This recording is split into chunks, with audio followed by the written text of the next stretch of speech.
नमस्कार, आपका स्वागत है हमारे खास कार्यक्रम में और मैं हूं आपके साथ गौरव राजेंद्र।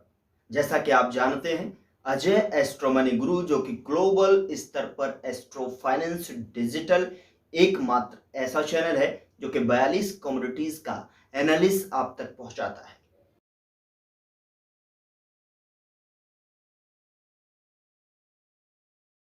एक सप्ताह पहले की तुलना में बीते सप्ताह एशियाई कारोबार में थाईलैंड के चावल की कीमत मंदी होती हुई 2.5 महीनों से भी कुछ अधिक समय के निचले स्तर पर आ गई।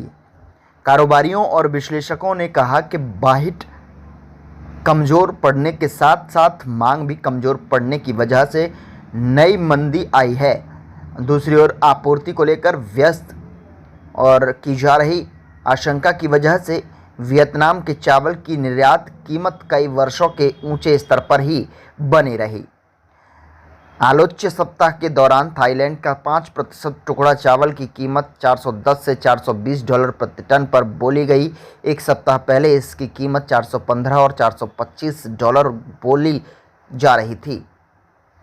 कारोबारियों ने कहा कि अंतर्राष्ट्रीय और घरेलू मांग सुस्ती पड़ने के कारण चावल की निर्यात कीमत में यह नई मंदी आई है। उन्होंने आगे बताया कि डॉलर की तुलना में थाई बाहट फिलहाल वर्ष 2006 के बाद के सबसे निचले स्तर के आसपास बना हुआ है। इसकी वजह से यह है कि वैश्विक आर्थिक मंदी और देश में भी मंदी का डर बना होने के कारण बाहट में कमजोरी आई है। वियतनाम का 5% टुकड़ा चावल की कीमत $425 से $430 प्रति टन के पूर्व स्तर पर ही बनी रही। इसका यह स्तर नवंबर 2021 के बाद का सबसे ऊंचा है।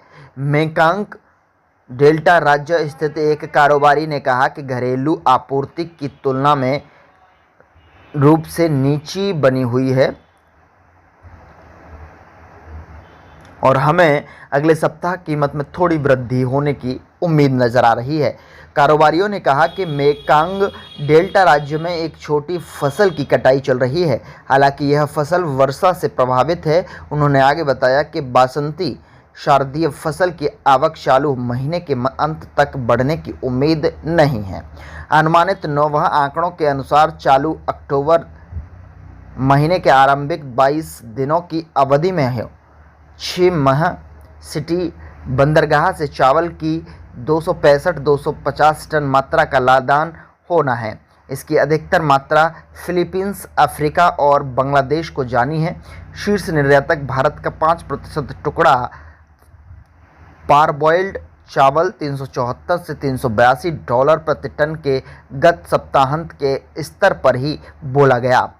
कारोबारियों ने बताया कि भारी वर्षा की वजह से उत्पादन को लेकर चिंताएं जताई जा रही हैं। एक कारोबारी ने कहा कि उत्पादन के संभावित आंकड़ों में कटौती किए जाने की आशंका है। वर्षा के कारण उत्तरी तथा दक्षिणी उत्पादक राज्यों में फसल बुरी तरह से प्रभावित हुई है। उन्होंने आगे बताया कि प्रदेश, पश्चिम बंगाल और आंध्र प्रदेश जैसे प्रमुख उत्पादक राज्यों में फसल कटाई से ठीक पहले वर्षा हुई के कारण धान की फसल को हानि हुई है। दूसरी ओर भारत सरकार ने 8 सितंबर से पूर्व जारी हो चुकी लेटर ऑफ क्रेडिट यानी एलसी के तहत 397 और 267 टन टुकड़ा चावल के निर्यात की अनुमति प्रदान कर दी है।